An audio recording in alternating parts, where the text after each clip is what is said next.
Hi, my name is Debbie Kravitsky. I'm a registered dietitian here at Mass General Hospital's Cardiovascular Disease Prevention Center. Today, I'm going to teach you how to be your own best judge by showing you how to read the food label. And the food label has changed, so I'll show you the comparison between the old label and the new. Let's get started. There are two parts to the nutrition label. There's the ingredient list and the nutrition panel. Knowing how to read both parts of the label will let you walk away having made a much more informed decision. Ingredients in the ingredient list are listed in the order present. So the item listed first is in the greatest amount, and then it goes in descending order. If you happen to see the word sugar listed first, you're going to know that this manufacturer has added a lot of sugar to this product. Now, manufacturers know that you often will catch that word sugar if it's close to the front, and they also are aware that you know that sugar is not good for you. So, manufacturers oftentimes will break it down into the different forms of sugar, so maybe you won't catch that. Look for the words that let you know a manufacturer has added sugar to their product by looking for the following words. Sugar.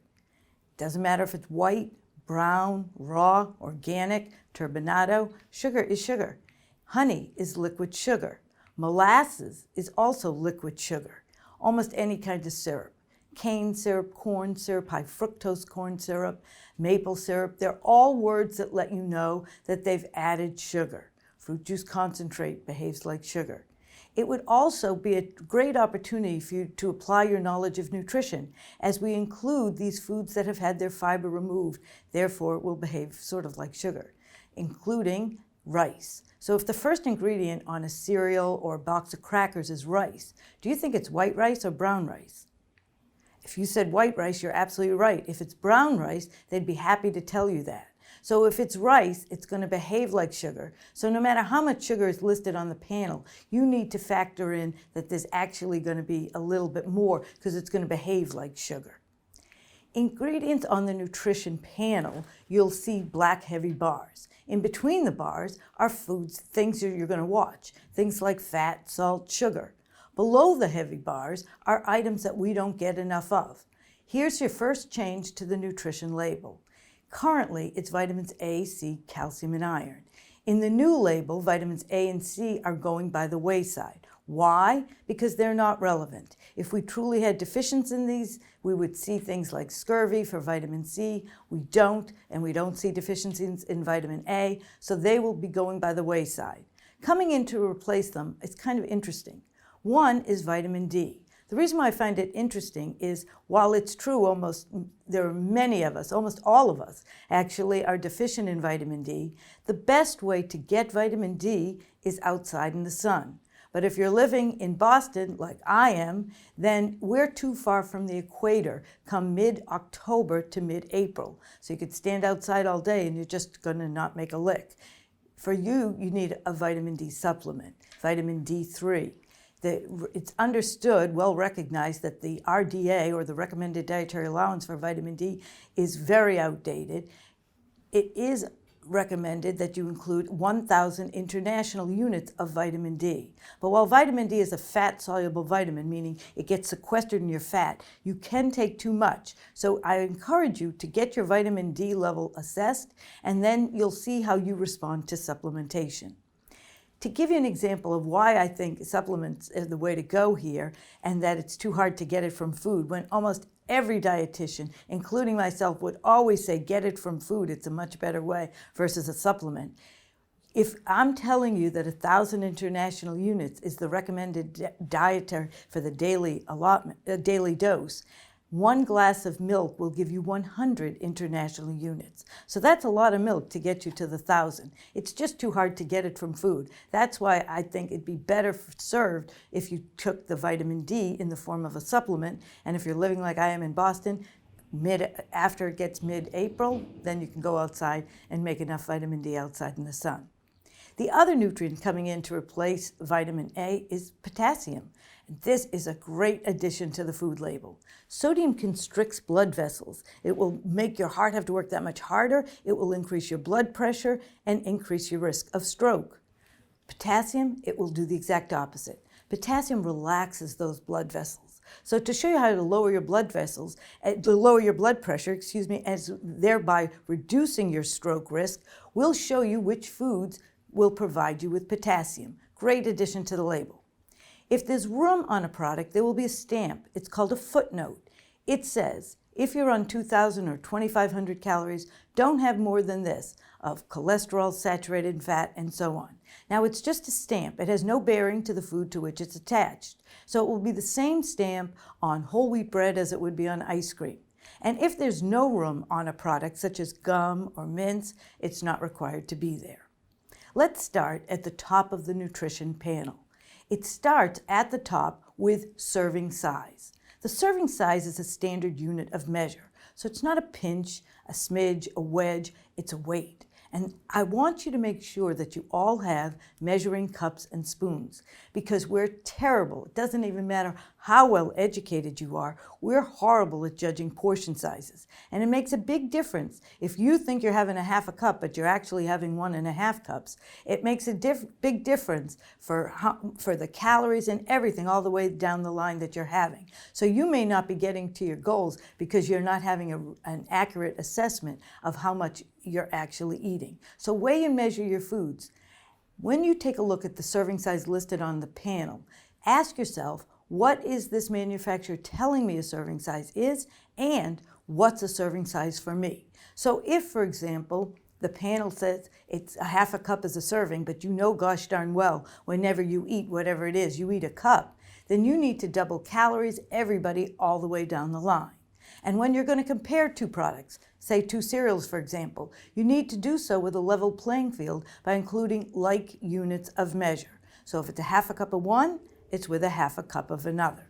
Companies are known to change their serving size so they look like they're lower in calories or higher in fiber than their competitor. But don't be duped. If it's a half a cup of one, it's with a half a cup of another. Next up will be servings per container. This is sort of like a heads up. Maybe you didn't catch what I just told you a serving size is, so I'll give it to you here, and maybe you see it here. You might see a small bag of potato chips, for example, and you see it has 150 calories. So you think, that's not bad, and I love me my chips. So you start eating these potato chips. Not long thereafter, your clothes start to get a little tight, and you say, what's going on? The only thing I did differently was I added in these chips. So you go back and you revisit the label, and lo and behold, it's not a one serving bag, it's a 3-serving bag. You're not eating 150 calories, you're eating 450 calories. Of course you're gaining weight. Here's your next change to the label. It will have to be a realistic serving size. You'll notice, for example, on ice creams, the old label had serving size was a half a cup. We know you're eating more. The new label will say 2/3 of a cup. And if it's thought, no matter what the serving size is, that it's a 1-serving container, they will have to list it as a 1-serving container. So if you're having a 20-ounce bottle of soda, for example, we know that you're going to drink that bottle. That's a 1-serving container. If you are taking a look at some low-fat ice creams, you may have noticed on the outside, it will say calories per pint, because we know you take the lid off the Ben & Jerry's, that pint is yours. So they totally understand that in all likelihood, you might eat that pint, so they're helping you by having calories per pint. These are great additions to the new food label. When people look at a label, what do you think most of them want to know? How many what are in this food? If you said calories, you are spot on. So in the new label, calories will be in big, bold print, as will be the serving size, because we want it to be clear for you to read so that this information will be right there at your fingertips. This is a wonderful resource, the food label, so I encourage you all to take the time to read it, and now you're going to have the skills to be able to do so. Next up is calories. It's the calories you're going to get every time you eat whatever that serving is. So if you're looking at something and its serving size is a half a cup and it provides you with 50 calories and you know you eat the cup, then you've got to factor in that you ate 2 servings or you ate 100 calories. Now, if you have no time for all this rigmarole, you've got to get in and out of the market. Take a look at the far right column. It's a percent daily value. It's the amount recommended for the average Joe. It might not be you, but you can still use your guidelines. Use these guidelines. 5 is low, 20 is high. So for things like salt, you might want low. For fiber, you may want high. There have been changes to the percent daily value to recommend changes in the dietary guidelines. For example, the percent daily value for fiber is now 28 grams. It's recommended that you get more fiber than previously thought. So the percent daily value will be reflective of that change in the dietary guidelines and in new research. Another great addition to the food label. But let's go through the label, and we'll then take a look at some food products and how you can apply this information as you're going through the market. So the first up will be fat. Now, it's not important how much fat you have. What's really more important is the total amount of fat. So I'd love you to keep going and skip to saturated fat. Remember here, the number you're looking for is 2. There should be no more than 2 grams of saturated fat in a serving. Some light cheeses, for example, will have 3. 3 grams is too much. Next up will be trans fats. We don't want to have any. Cholesterol is next. I don't think you'll eat enough dietary cholesterol to make a difference. Unless you have a genetic issue, then we will be mindful of cholesterol. But you can use the guidelines. 5 is low, 20 is high. Coming up is sodium. Salt acts like a sponge, holds your fluid, so it increases stroke risk and puts tremendous pressure on your heart.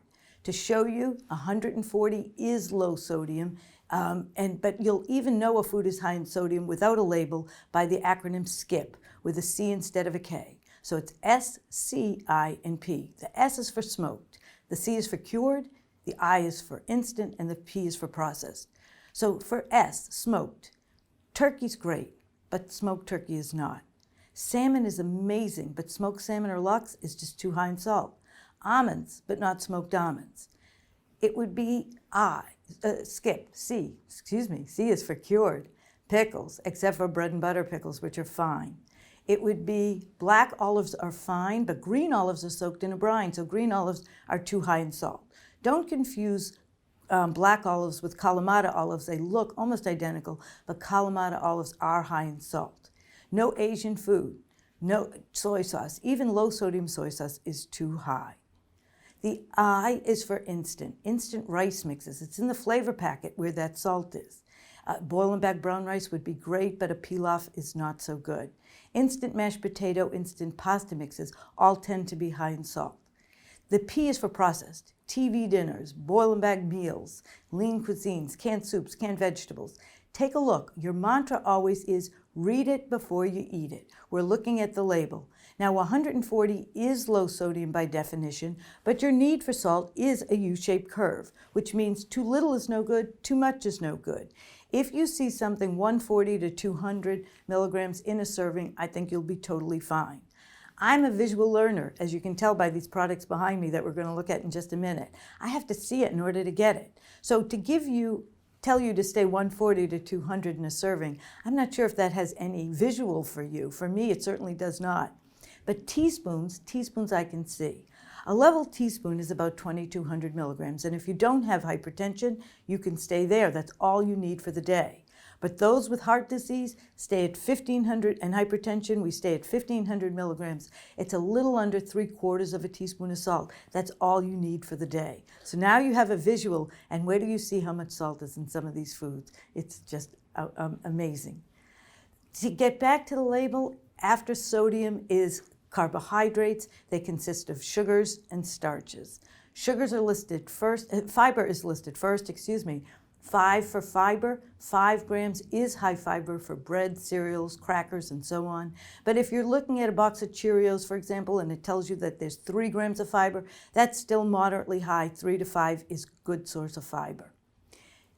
Sugar is listed next. Again, we weren't raised in the metric system, no visual for grams.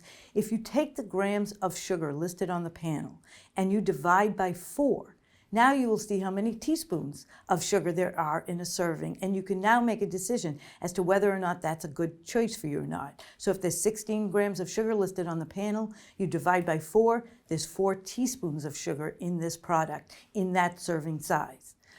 In the new label, here is your next change. And this was the sticking point for the new food label to be rolled out. It was the sugar. Manufacturers had to agree what constituted added sugar, and they then had to do the calculations. So in new label, you will start to see sugar and then how much of this included is added sugar. Look at that line. That will tell you, they'll have done that calibration for you. Whole grains are not listed on the panel. For those, you need to look at the ingredient list. And as ingredients are listed in the order present, the item listed first in the greatest amount, and then it goes in descending order, look for this word whole to know it's a whole grain, and it has to be listed first. If it's not first, then you're going to go through a mound of white flour sugar to get to a dusting of whole grain, and they can still call it whole grain. So I know I'm kind of surprised that I haven't taken a Twinkie. I could dust this Twinkie with a little whole wheat flour, and I could market this as a whole wheat Twinkie. And everybody would say, Twinkies, I love them. And she made them healthy. But really, you're going through all this sugar on the outside, who knows what in the middle, to get to a dusting of whole grain, and I can call it whole grain. So don't be fooled. Look for this word whole. It has to be first on the ingredient list. And if it says on a loaf of bread, for example, it's made with wheat flour, that's not whole grain. You need this word whole. It has to say whole wheat flour. If it says organic, there's no relevance here. If it says stone ground, it means they took a stone and literally rolled it over the wheat kernel. Doesn't it sound better than it is? Multigrain means parts of a kernel. You need the whole intact kernel. Enriched, they stripped it. They added a few things back in, but they didn't give you that whole intact kernel. That's what you need to be the whole grain. Now, there are a couple of foods that don't need the word whole that are whole grain. Oatmeal, brown rice, whole corn, popcorn, quinoa, any of the ancient grains, these are whole grains. So if you're looking at a box of crackers, for example, and the first ingredient is brown rice, you're going to know that this is providing you with some whole grains. And you want 3 whole grain servings every day. You want 48 grams. A serving is 16 grams. So let's take what we've learned and let's apply it. Here we go. We're going to go through the label. The label starts at the top with fat. And remember, I told you 2 grams is your serving for fat. So sometimes we go low fat for cottage cheese, but then we go high in salt. So I want to show you 3 that are great. This is Hood, Friendship, and Stop and Shop. All 3 of these will say no salt added. You'll see here, no salt added. And so it's great. It's low fat and low salt. If you like cottage cheese, these 3 are great addition, great choices for you because they'll be consistent with your goals. Sometimes we take a look and we see fancy packaging such as this. A patient of mine brought me this and she said, look, I knew you said whole corn, popcorn was a whole grain. So I saw this and I thought, this is a great choice, popcorn, and 35 calories, tremendous choice. But then after I got home, I realized that in bold print, it's popped in coconut oil. And what we know about coconut oil is it can be it is high in saturated fat. So when I looked at the label and I looked at the saturated fat, I could see that it gives me 4.5 grams of saturated fat in a serving. My number is 2. This popcorn should not come home. Some great cheeses that are low in saturated fat include the Laughing Cow cheese. I also like the Baby Bell, but make sure that you see on the label it says light. The regular and light looks identical. It has to say light for it to be low fat. Another good cheese that might surprise you is Kraft. So not the other one, not the other companies, but Kraft American cheese actually fits the bill. Sometimes you read a label, you're surprised in a horrific way, but sometimes it's a nice treat to be surprised in a good way. So Kraft American cheese also fits the bill. Next up on the label is sodium. When you think of sodium, you think oftentimes of processed foods, such as canned soups. And when we look at canned soup, this particular soup will provide you with 890 milligrams of sodium. If you recall, I said 140 is low sodium. At 890, this is very high in sodium. I don't know about you, but if I have a can of soup that I'm opening up at home, I'm going to eat the can. So if I eat this can, there are 2 servings in this can. I need to double the sodium. If I eat this can, I ate 1,780 milligrams. That's more than a day's worth of salt. I don't think that's a good choice for you at all. When we look at these 2 soups, you're going to notice similarities among the packaging. Do you notice that they're both the cartons, but also that the coloring are very similar? So it'd be very easy to confuse one with the other. And that's exactly how I got this. I had showed this in class. Somebody was in the market, saw this, remembered it looked vaguely like this one, and so they got this. Now, if you were to eat this Pacific soup, that it would provide you with 750 milligrams of sodium. This Trader Joe's tomato soup, which is great tasting, by the way, when you read it, it's 140 milligrams of sodium. There is a big difference between 750 and 140. This is low sodium. That's why it can say on the front, low sodium. It can't say low sodium unless it is, which by definition is 140. So take your time in the market to read these labels so that you'll get exactly what you want to get when you're home. When you take a look at, remember that acronym SKIP, S-C-I-P, the I was for instant. So I mentioned instant rice mixes. It's stunning when you take a look at these rice mixes. A patient of mine brought me in rice-a-roni. I want you to think, before I even give you the answer, how much sodium you think is in a box of rice-a-roni. This is a 3-serving package. If you ate the package, which would be easy to do, you would be consuming 3,000 milligrams of sodium. You're staying at 1,500 for a day. That's 2 days worth of salt, and you haven't had anything else. A third of a package gives you 1,000. This is, what can we say? Sometimes you're surprised, not in a great way. Here's a great example of that. The salt is through the roof. So read these labels. You can make a different choice in the market to set yourself up for success. As we go down the label, after sodium comes carbohydrates, and when we think of carbohydrates, we think of sugar and fiber. Let's look at sugar first.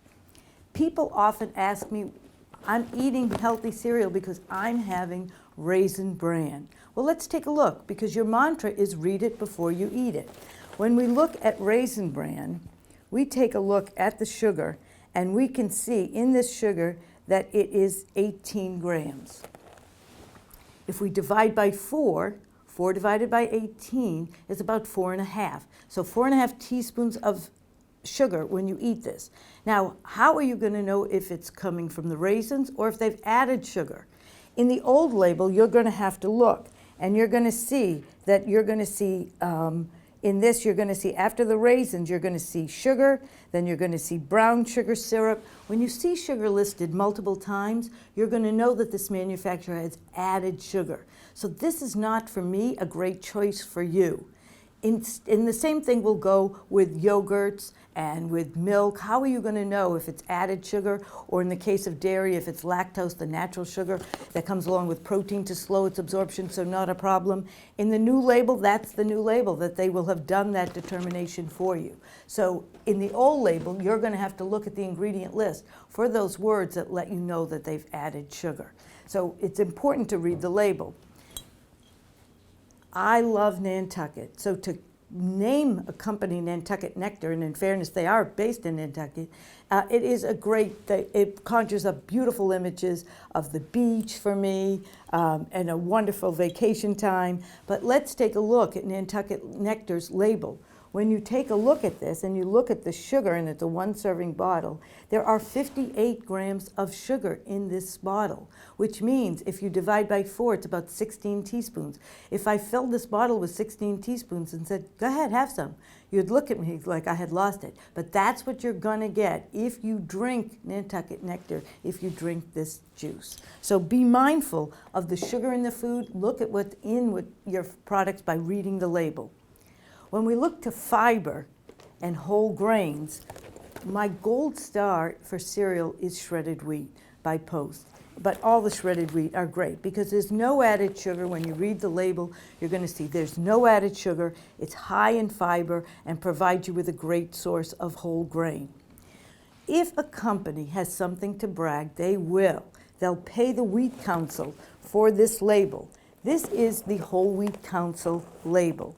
And in this particular one, you will see there's a 100% logo. Not all of these yellow stamps have that 100% logo. If it's there, it means all of the carbohydrates in this package are whole grain.